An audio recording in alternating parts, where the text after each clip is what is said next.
Una señal que se enlaza. Regiones conectadas a través de un dial. A partir de este momento, Óscar Montes, Ana Cristina Restrepo, Hugo Mario Palomar, Valeria Santos, Gonzalo Lázari y Camila Zuluaga analizan y debaten el tema del día. Colombia está al aire. 12:16 ya de la tarde. Ana Cristina, en el programa de hoy tuvimos a dos científicas, a dos doctoras que nos dijeron: estamos a favor del retorno presencial a las aulas de clase. Eso sí, con una serie de normas, de guías que hay que respetar. El gobierno hizo un llamado a las autoridades locales para que avancen en la apertura de las instituciones educativas bajo las medidas de bioseguridad establecidas. Y este llamado generó, sin duda alguna, un gran debate, sobre todo en redes sociales, luego de que el sindicato de maestros y algunos políticos de izquierda respondieran que la apertura no se ha dado porque las instituciones que hoy quieren abrir no cuentan con la infraestructura adecuada para el retorno a los estudiantes. Usted ha sido aquí defensora del regreso a clases, Ana Cristina, porque según entiendo hay muchos estudios que dicen que la apertura de los colegios no va a generar grandes focos de infección en cuanto al COVID se refiere. Sí, así es, Gonzalo. Es decir, es indudable que los niños han sido de los más afectados dentro de la pandemia, pero hay también que tener en cuenta dos divisiones muy importantes. Uno, la educación privada de la pública, y segundo, la educación pública cuando es rural y cuando es urbana. Porque si estamos hablando de las instituciones educativas en el área rural, tienen una serie de características, sobre todo de infraestructura, que no permiten ese regreso a las aulas. Entonces no podemos hablar como si estuviéramos hablando de un panorama homogéneo, porque toda la educación no es homogénea. La educación privada es distinta a la pública y la educación pública es distinta en las zonas urbanas a en las zonas rurales, y hay que dar las condiciones para que en esas zonas rurales, por ejemplo, pueda haber ese retorno en condiciones de seguridad y que haya la infraestructura para que los niños puedan regresar presencialmente. Sebastián Nora, yo lo he escuchado a usted al aire y he visto algunos trinos, tal vez en contra de la posición de FECODE, diciendo que FECODE es irresponsable al no asumir el hecho de volver a las aulas de clase. ¿Es o no es así? Yo adhiero a lo que dice Ana Cristina, Gonzalo. Colombia es un país muy distinto, socioeconómicamente muy distinto, y estoy seguro que hoy en día hay centros educativos que tienen toda la infraestructura para que haya una semipresencialidad. Y lo que decía yo ahorita, tenemos que abrazar la creatividad, pensar, y lo han hecho todos los sectores económicos, educativos, culturales del país y del mundo, que han acomodado sus actividades, sus hábitos a un tránsito que no es deseable, pero es el que es, que además, pues el que termina pagando el plato roto son los niños, que ni votan ni deciden en todo este proceso. Por eso, para hablar de este tema, tenemos a dos invitados. Por un lado, Nelson Alarcón, vocero de FECODE. Doctor Nelson, gracias por acompañarnos en Blue Radio.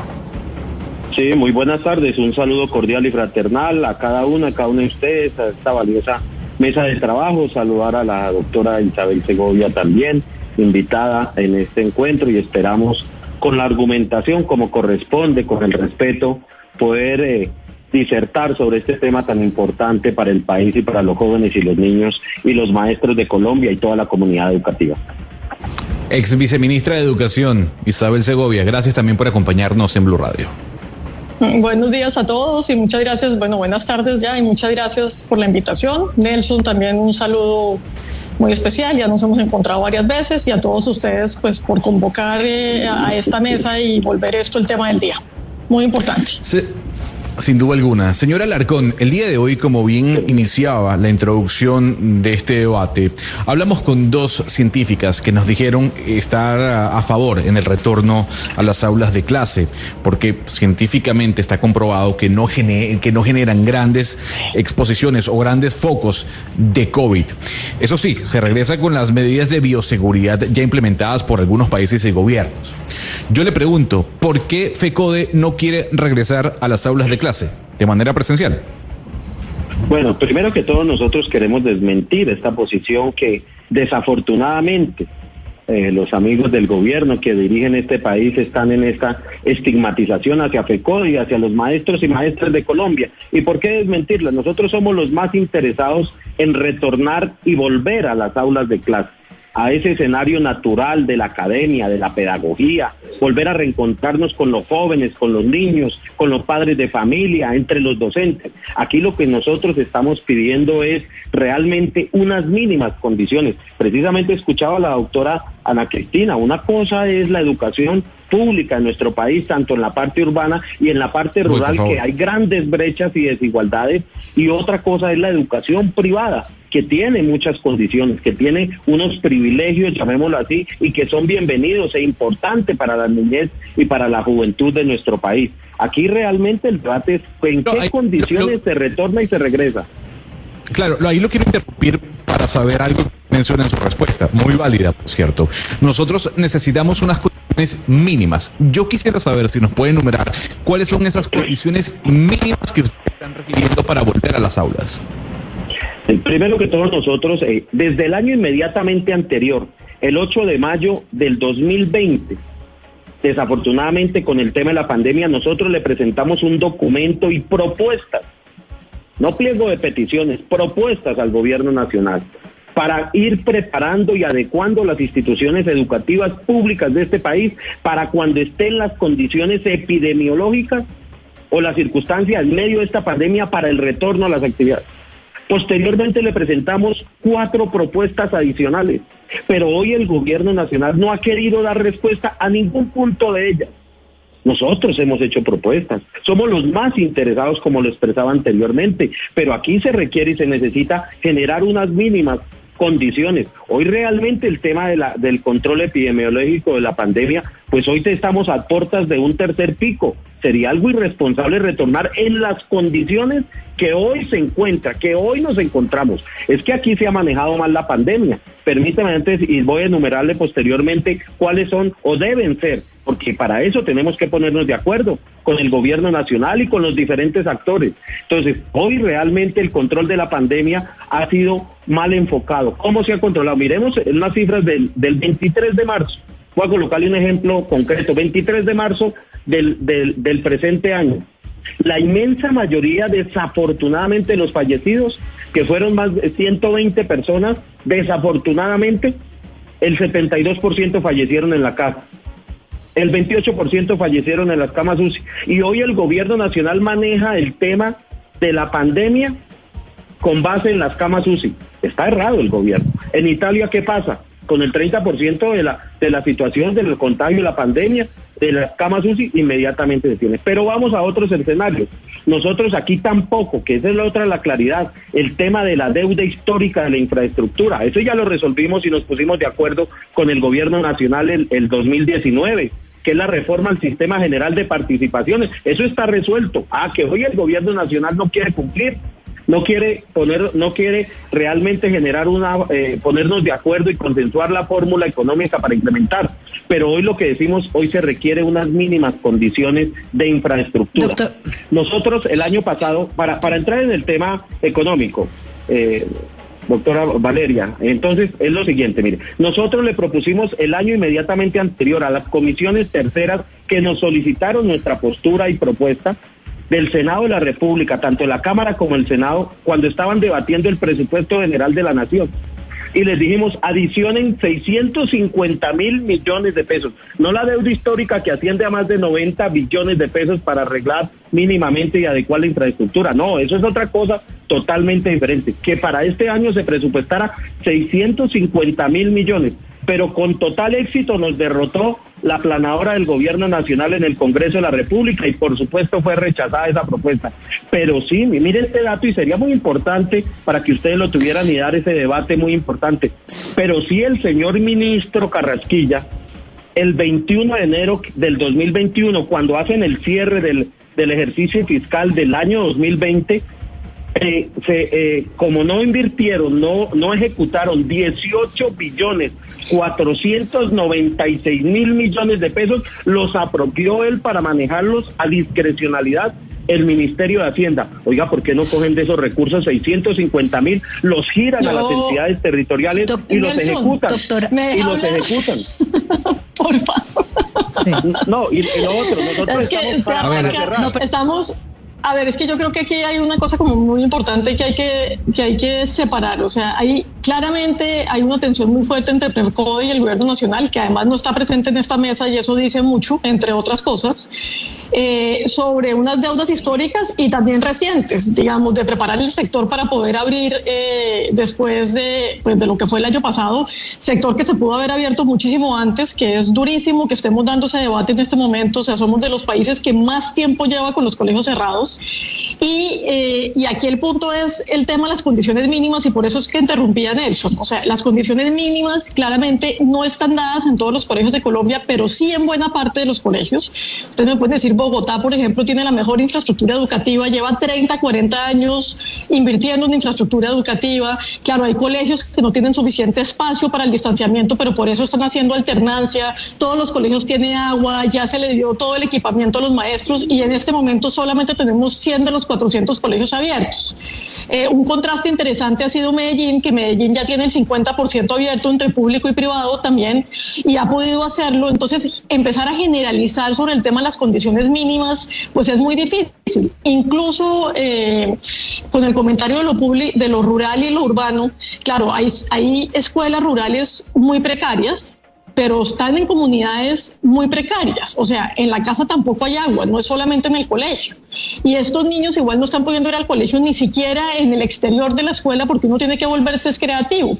Entonces, si tuviéramos un poco más de voluntad, y en ese sentido, pues le digo a FECODE que tendría que tenerlo, pero también le digo al gobierno nacional y a los gobiernos locales, esto es un tema de focalizar y de priorizar, y quiénes son los que tienen la voluntad para que los niños puedan regresar.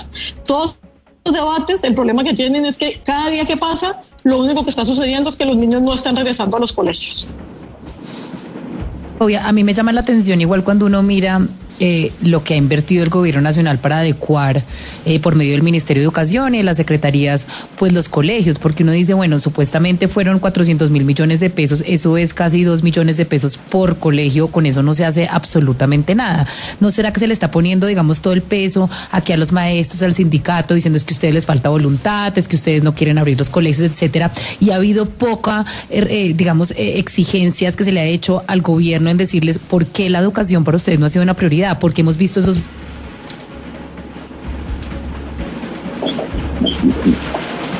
Con Valeria, no, pero sí. Sí, Gonzalo, podría contestar el tema de Valeria, me parece interesantísimo, porque yo estoy de acuerdo. Aquí el problema no es solamente FECODE, no son los maestros bajo ninguna circunstancia.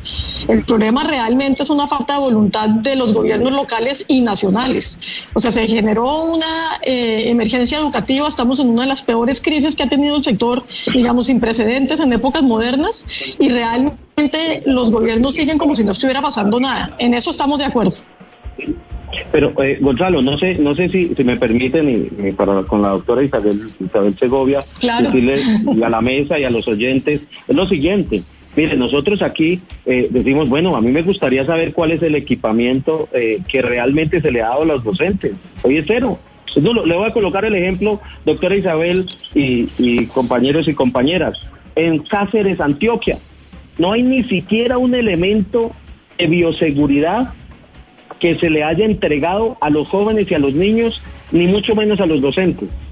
Y aquí nosotros decimos, vea, para terminar de responder la pregunta que hacía Gonzalo, es el siguiente: aquí hay que verificar la ventilación de las instituciones, no a ojímetro como lo hacen, no, eso hay unos elementos, unos procesos y procedimientos que hay que verificar mínimamente en las instituciones educativas. El tema de los protocolos de bioseguridad.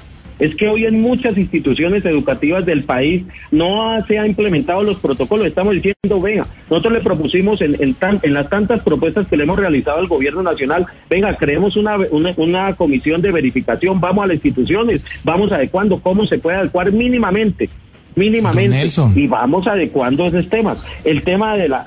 sí, señor. Pero venga, no, pero ¿qué es lo que requieren en concreto los docentes que hacen parte de FECODE, los maestros de los colegios oficiales en el país? Porque es que si uno va a un colegio privado hoy, un colegio privado que está trabajando en alternancia, ¿qué encuentra? Gel desinfectante al ingreso para que los niños se puedan ahí lavar sus manos, tapabocas, todos los niños con su mascarilla puesta, distanciamiento en los puestos, obviamente se cumple también. Y la alternancia, que es pues unos en el salón de clases y otros de manera virtual recibiendo la cátedra. ¿por qué no se puede hacer lo mismo en los colegios oficiales? Usted menciona unos casos concretos, puntuales, claro, habrá municipios donde no hay condiciones, pero en la gran mayoría de los colegios, de las grandes ciudades sobre todo, sí existen las condiciones. Pero vea, precisamente esa es la discusión, es que no existen, no están. Nosotros hemos sido muy juiciosos y nosotros hemos verificado más de 1.200 instituciones educativas en el país. Hemos hecho un trabajo muy juicioso, respetuoso, con nuestros dirigentes, hemos ido al territorio y realmente tenemos esa valoración, ese estudio. Nos gustaría presentarlo a la opinión pública y darlo y presentarlo, y realmente las condiciones, eso es lo que estamos pidiendo. ¿Y quién es el más indicado para certificar que se han implementado y están todos los elementos de bioseguridad y los protocolos de bioseguridad? Pues las secretarías de salud regionales de cada entidad territorial. Eso es lo que le hemos propuesto al gobierno, que certifique las secretarías de educación. También tenemos que tener un poquito de voluntad y de nosotros la tenemos. Y de querer, ponerse los zapatos de los niños y poder ser un poco creativos, porque efectivamente no en todos lados están llegando las cosas, pero como lo es toda la humanidad en este momento, porque estamos en la mitad de una pandemia, y entonces si queremos resolverle la educación a los niños y atender un derecho que tienen ellos, pues hay circunstancias, vuelvo y digo, en las zonas rurales los colegios pueden funcionar afuera, los niños pueden mantener el distanciamiento y puede ser que no esté hasta la última cosa puesta ahí, pero a todos nos ha tocado salir a hacer eso. Ahora yo vuelvo y le digo a Nelson y repito, pues es que esto tampoco es responsabilidad solamente de FECODE. Yo sí creo que puede tener un poco más de voluntad para el regreso y no tratar de mirar cada detalle de lo que está faltando, porque entonces así nunca se va a lograr, porque es que esto es una situación de emergencia. Pero también por el otro lado, pues vuelvo y reitero, sí nos cogió la noche y como gobierno, el gobierno ha estado muy dormido, y pues hay muchas condiciones en muchos sitios donde ya debían estar listos y no lo están en este momento. Señora Segovia, pienso que ojalá pudiéramos traer el debate a los niños. Aquí no se puede dejar en un escenario. FECODE tiene todos los maestros de Colombia. Es más, nosotros no hemos dejado de elaborar. Nuestros maestros han utilizado 10, 12, 15 horas atendiendo a los padres de familia, atendiendo a los estudiantes, a los directivos, a toda la comunidad. Aquí no se puede colocar, porque es que en ese escenario, doctora Isabel, no se puede colocar que hoy los maestros como si no estuvieran haciendo nada, como lo dicen por ahí algunos desocupados. En ningún momento hablé de los maestros, ¿sí? Hablé de FECODE, que son dos cosas distintas. Los maestros, es que FECODE son los maestros. En FECODE tenemos 270,000 compañeros y compañeras agrupados en FECODE. Y somos respetuosos de la democracia. Hay una cifra importante. Perdón, hay algo importante que podemos discutir acá. Hay algo importante que podemos discutir acá, y es un informe que salió la semana pasada de la OCDE sobre el comportamiento con respecto a la educación. Salió un informe reciente y una de las cifras dice que en los países miembros de la OCDE el año pasado, uno de los países, mejor dicho, el segundo país que hizo los cierres más largos después de Costa Rica fue Colombia, con una diferencia, que a Costa Rica le va mejor en las pruebas PISA que a Colombia. Es decir, nosotros estamos aquí teniendo un acumulado muy peligroso a largo plazo. Yo le quisiera preguntar a la señora Segovia, ¿cómo vamos entendiendo, y estoy de acuerdo con usted que hay que hacer ese regreso, pero que ese regreso tiene que ser sectorizado o tiene que ser priorizado? ¿Cómo hacer ese regreso? ¿Cómo planearlo? Mejor dicho, ¿cómo hacer de esto un diálogo? Tenemos que hacer de esto un diálogo, porque es que hay una cantidad de niños implicados en esto y necesitamos no solamente que los niños privilegiados de los colegios privados estén estudiando, necesitamos que todos regresen a estudiar. De acuerdo. Y yo creo que volvemos al tema de la voluntad. Digamos, en los países donde la educación es prioritaria, lo que ha sucedido es que los colegios son los últimos en cerrar y los primeros en abrir. Aquí hemos tenido todo lo contrario. Lo único que sigue cerrado, pues por lo menos en el 80%, más de un año, son las instituciones educativas, y todo lo demás ha vuelto a abrir y de vez en cuando se cierra. Entonces yo creo que, digamos, nos falta como sociedad una voluntad clara de priorizar la educación y de priorizar a los niños, y ese estudio al que usted se está refiriendo pues es tremendo, porque efectivamente muestra que entre los países de la OCDE el país que más tiempo lleva con las instituciones cerradas somos nosotros, y que los peores resultados tienen en educación. Entonces lo único que estamos haciendo en este momento es ahondando unas brechas tremendas entre lo público y lo privado, entre nuestra sociedad, y estamos todavía todos como adultos debatiendo si hay que separarse 100 metros, si hay que ponerse una mascarilla, si las condiciones están dadas, si el pico vuelve. Sí. Importante, digamos, ver cómo en Bogotá que se demoró mucho y que sigue muy lenta y que tiene las condiciones de infraestructuras, pero ha tenido, digamos, un peso político complicado que manejar, pues incluso salieron esta mañana a decir que ellos ante el tercer pico no van a cerrar, porque hemos visto todo tipo de estudios que hasta el 50% de los estudiantes, particularmente de los de preescolar y primaria, pueden ir a los colegios y no aumentan los picos si hay controles en el resto de la economía. Entonces es un tema realmente de priorizar y de darnos cuenta que el daño que estamos haciendo a futuro en esto es una cosa que vamos a pagar durante muchísimos años. Yo diría que es la tragedia más grande de la pandemia, y entonces es un tema de que podamos cambiar el discurso y priorizar la educación, que efectivamente no ha sido priorizada en este país, pero tampoco se aprovechó esta oportunidad para hacerlo. Bueno, pero mire, a propósito de lo que está planteando la ex viceministra Segovia, yo quiero retomar, señor Alarcón, una frase que esta mañana pronunció aquí en el programa la doctora Cucunubá, y abro comillas. Ella dice, nos va a cobrar una gran factura, nos va a pasar una gran factura que no nos alcanzamos a imaginar, hablando sobre el futuro que espera a los niños. Yo sí creo, señor Alarcón, que estamos hablando de una generación perdida. Unos niños que realmente están desaprovechando la posibilidad de educarse bien, de prepararse bien. Y mientras el gobierno y FECODE, usted a la cabeza, se pasan la pelota de un lado para otro, estos niños, por los que nadie habla, están padeciendo las consecuencias de estas circunstancias. Hablamos esta mañana con una funcionaria, una señora chilena, y yo no creo que Chile tenga las diferencias muy grandes con respecto a Colombia. Yo no creo que un colegio de Puerto Montt, por ejemplo, en Chile, en el sur chileno, sea distinto de un colegio de uno de nuestras veredas. Y allá en Chile ya están haciendo educación presencial a nivel de primaria en las escuelas públicas. Entonces yo le pregunto, señor Alarcón, esas condiciones mínimas de las que usted habla, que ha hablado todo el día y desde hace buen rato, nunca se van a dar. Nunca se van a dar, y por consiguiente no vamos a tener la posibilidad de que nuestros niños se eduquen con pandemia o sin pandemia. Usted, como cabeza de FECODE, ¿qué respuesta tiene que darle a esa circunstancia? Bueno, pues gran tristeza que podamos decir acá que no se van a dar las condiciones. O sea que no es importante la vida de los jóvenes y los niños de nuestro país. O sea que vamos a enviarlo. Qué tristeza escuchar en estos escenarios. No, pero señor Alarcón, pero perdón, es que usted se va por las ramas otra vez con la respuesta. No. Pues, ya lo hemos escuchado desde hace rato en ese sentido, no. Tranquilo, ¿cuál es la responsabilidad de FECODE en este asunto? Claro, o sea, ¿cómo no puede ser? Aquí la prioridad es la vida, y los jóvenes y los niños. Nosotros estamos cansados, hasta la saciedad hemos dicho, queremos volver y retornar. Mínimamente se deben dar unas condiciones. Y aquí ustedes mismos lo decían acá frente al tema de las adecuaciones. Le voy a colocar el ejemplo, y todos saben cuál es el colegio Rochester, uno de los colegios más privados acá. ¿Cuánto tuvo que invertir en protocolos de bioseguridad, doctora Isabel y compañeros? 400 millones de pesos. La mayoría de los colegios no han invertido yo no me lo inventé. Se inventó el colegio Rochester, que quería hacer una cantidad, es el ejemplo que ustedes usan y usan, y pues unos bárbaros haberse gastado eso, pero era absolutamente innecesario. Y ojalá que le pueden invertir mayores recursos para garantizar la vida de todas y todos, pero que acá es un pecado solicitar y exigir mínimamente un tapabocas. Es pecado. Nelson, la vida, hoy el gobierno nacional, de los docentes y de los niños y los jóvenes está siendo más expuesta hoy en día por fuera de los colegios, porque los están yendo a centros comerciales, están yendo a parques, están socializando con su familia.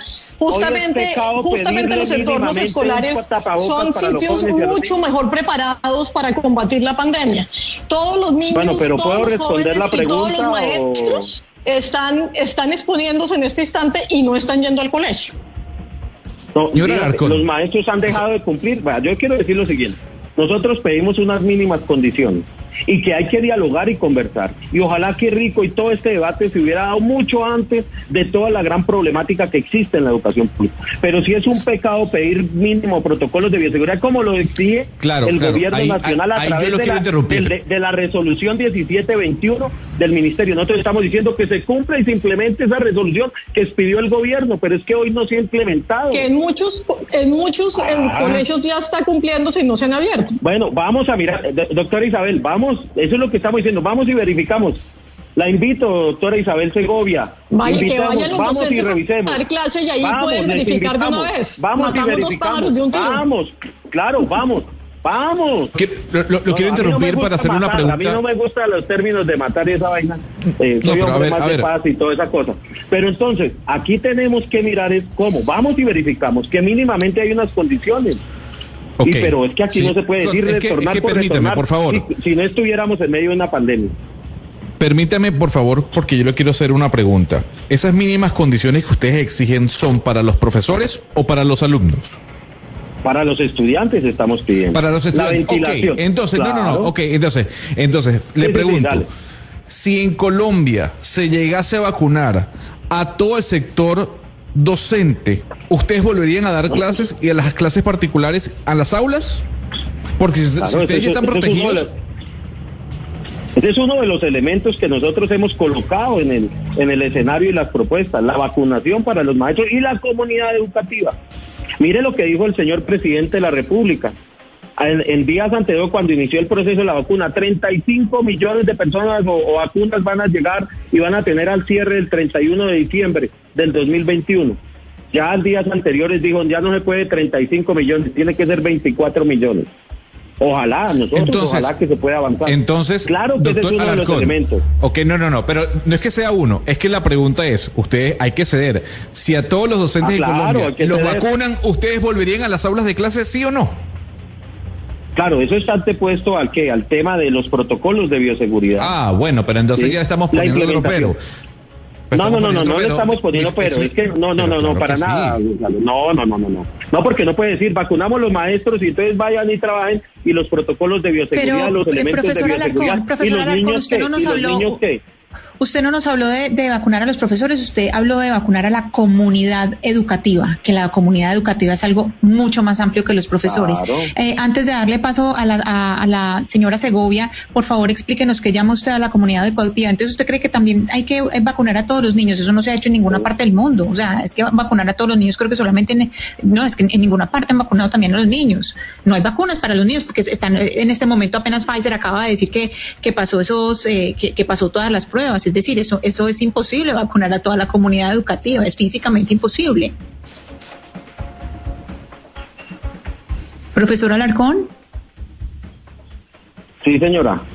Entonces, ¿qué es la comunidad educativa? Lo que no, yo soy madre de familia, claro, y madre, y como madre de familia entiendo que comunidad educativa son quienes trabajan en el colegio, son los estudiantes, claro, son los profesores, eso es mucho más amplio, pero usted, por eso a los estudiantes no se les puede vacunar, es que no se les puede vacunar, eso no lo han hecho en ninguna parte del mundo. Bueno, no, pero sí hay una prioridad, claro que en ese escenario hay unas prioridades de las vacunas, y estoy de acuerdo, tampoco puede ser, porque hay que ser realistas en el escenario. Y nosotros estamos diciendo, bueno, que la prioridad para la vacuna, no porque tengamos ni tenemos corona ni nada por el estilo, pero sí una prioridad que sea inmediatamente el tema de los maestros. Y claro que podemos avanzar. Es que aquí lo que le estamos diciendo es, venga, sentemos, señora ministra, sentémonos, miremos, definamos unos criterios mínimos. Eso es lo que estamos proponiéndole mínimamente. Pueden ser 3, 5 criterios, 7, no sé cuáles, pero que sean fáciles de cumplir, pero es que hoy realmente no hay voluntad del gobierno nacional. Hoy ni siquiera, doctora Isabel, dígame, ¿en dónde realmente se ha generado, por ejemplo, una política real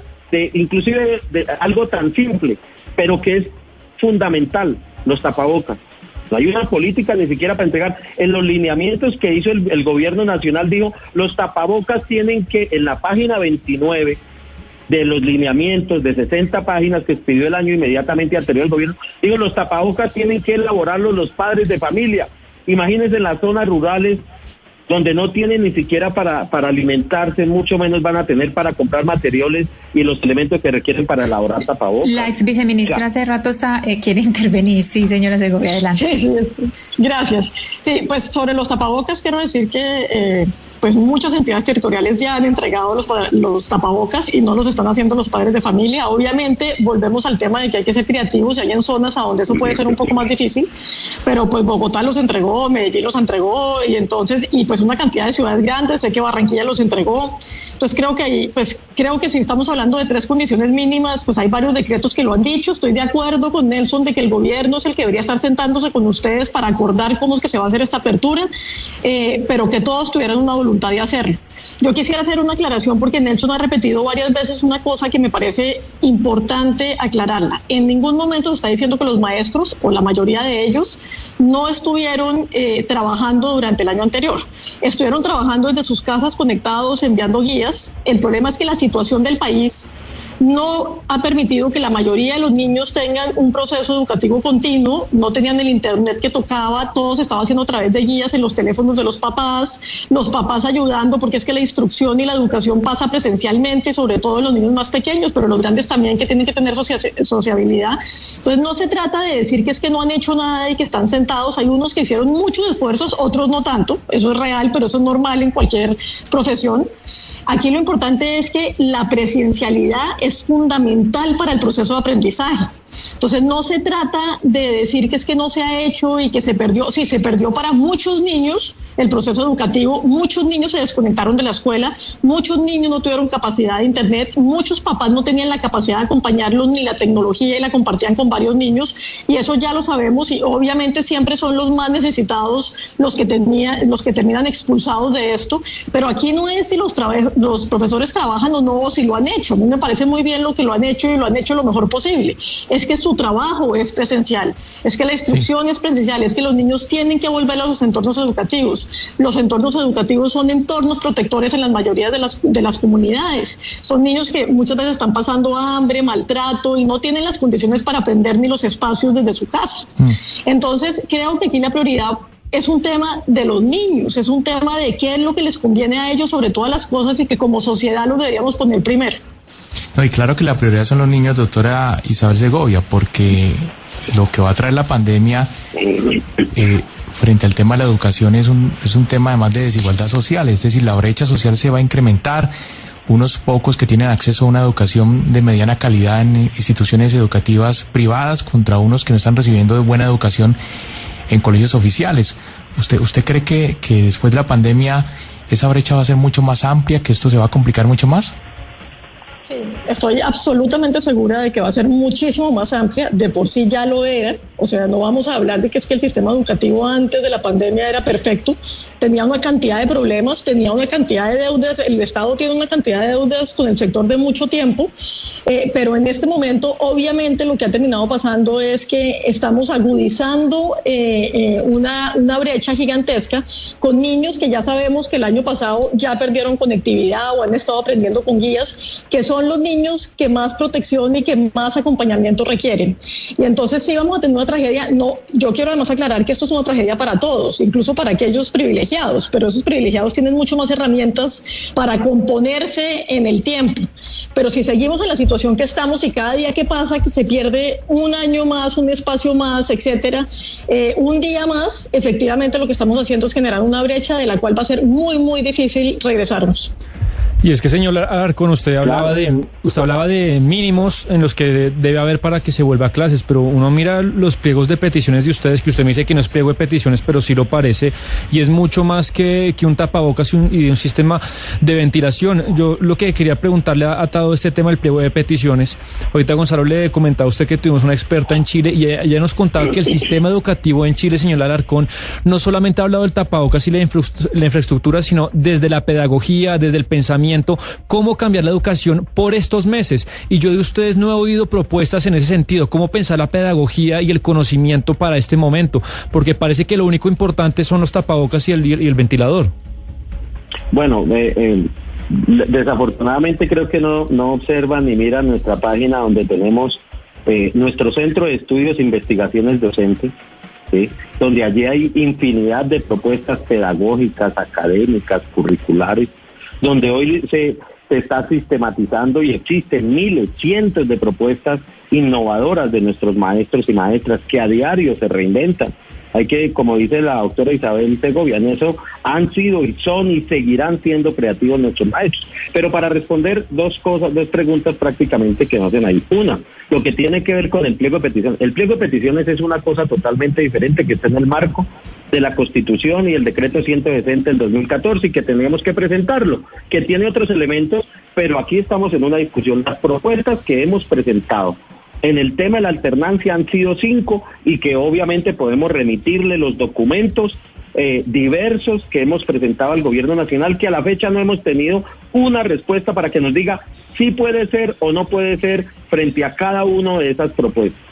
Diferente al pliego de peticiones. Son dos cosas totalmente diferentes. Y lo segundo, claro que sí, nosotros hoy hemos planteado en esas propuestas que se tiene que flexibilizar los planes de estudio. El proyecto educativo institucional tiene que ajustarse, tiene que establecerse un plan de contingencia para esa retroalimentación que se requiere y se necesita. Claro que acá se han afectado los niños, por eso nosotros decimos, el escenario natural que es la escuela, y tenemos que volver y regresar. Y para eso también se requiere, doctora Isabel, y usted que fue viceministra desde el 2008. ¿Usted se imagina que los docentes volvieran en masa en este momento a atender a los niños? ¿Ustedes se imaginan el apoyo que tendrían de la sociedad si ustedes se animan a hacer eso, a hablarlo públicamente, en vez de estar viendo a ver cuál es la lista de condiciones que tienen que ir a revisar, sino yendo y aportando en la cosa, como han hecho, entre otras cosas, muchísimos docentes, doctora Isabel, han hecho muchísimos docentes, han ido, se han arremangado, han puesto la cosa, así no puede ser, así no se puede construir. Entonces es muy importante, y además el movimiento no tiene cabeza, el movimiento es una cantidad de gente. Doctora Isabel, ¿puedo terminar la respuesta? Cada cual opina. Para terminar. Entonces, hoy se requiere para esa parte poder darle esa flexibilización y hacer una retroalimentación. Nosotros le propusimos al gobierno desde el año inmediatamente anterior que se retornara y se hiciera adecuando, obviamente, mínimamente las condiciones, y que se realice esa flexibilización y retroalimentación para los jóvenes y los niños que hoy, por las malas políticas, porque no es por culpa de FECODE, porque ahora FECODE es culpable de que no hay presupuesto, que no hay recursos, que no hay protocolos, que no hay nada, como si nosotros generáramos la política en este país. Nunca hemos gobernado, ni nada por el estilo, pero realmente es cómo se realiza eso, y claro que hay que innovar en la parte pedagógica, pero también aquí tiene que implementarse y reforzar las plantas de personal docente. ¿Cómo? Hay que designar psicoorientadores, psicólogos, que hoy requiere y necesita por toda la afectación que hoy se tiene de los jóvenes y los niños, y estamos dispuestos a eso. Es que nosotros estamos cansados, yo no sé si es que no nos hacemos entender o cómo es, tenemos toda la voluntad, es que hemos sido y fuimos los primeros en decir al gobierno nacional: preparémonos, empecemos a mirar cómo retornamos, cómo adecuamos la institución, la escuela del retorno. Nosotros la denominamos la escuela del retorno. ¿Para qué? Para regresar. Se hace más que necesario, claro que sí. ¿Y nos importan los niños? Claro que sí, nos interesa. ¿Que se están afectando? Claro que sí, ¿sí? Y hoy los invitamos, doctora Isabel, y a ustedes, a esta valiosa mesa de trabajo, invitarlos a realizar un gran acuerdo por la educación. Sentémonos, todos, en medio de la diferencia y de la discrepancia, sentémonos a mirar y replantear qué hacemos por esta educación.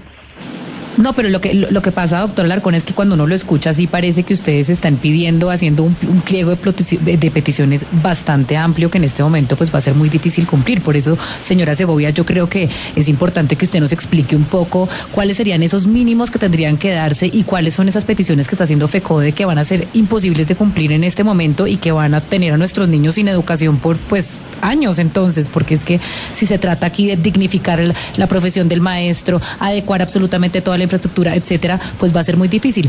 Díganos usted, señora Segovia, ¿cuáles esos mínimos que se tienen que dar ya para empezar, digamos, la presencialidad en los colegios de nuestro país? Sí, miren, son 5 cosas que son fundamentales y que se han venido trabajando en algunos sitios. Yo estoy de acuerdo que no en todos, estoy de acuerdo que el Estado va tarde, y yo no en ningún momento estoy diciendo que todo esto es responsabilidad de FECODE. Lo que se está diciendo es que los que están involucrados en el asunto y toman las decisiones no lo están haciendo. Y entonces son 5 cosas. Pues hay que tener el distanciamiento. Por consiguiente, hay un tema de aforos que es importante. Si los espacios, digamos, no dejan o no permiten que todos los niños estén, hay que hacer una alternancia. Hay que tener un tema de aireación. Y claro, hay colegios que no tienen suficiente aireación, y eso se puede hasta quitando las ventanas, digamos, abriendo las puertas. Es ser un poco creativo. No toca hacer una reforma de fondo, hacer las clases afuera. En la mayoría de los municipios colombianos, digamos, el clima lo permite.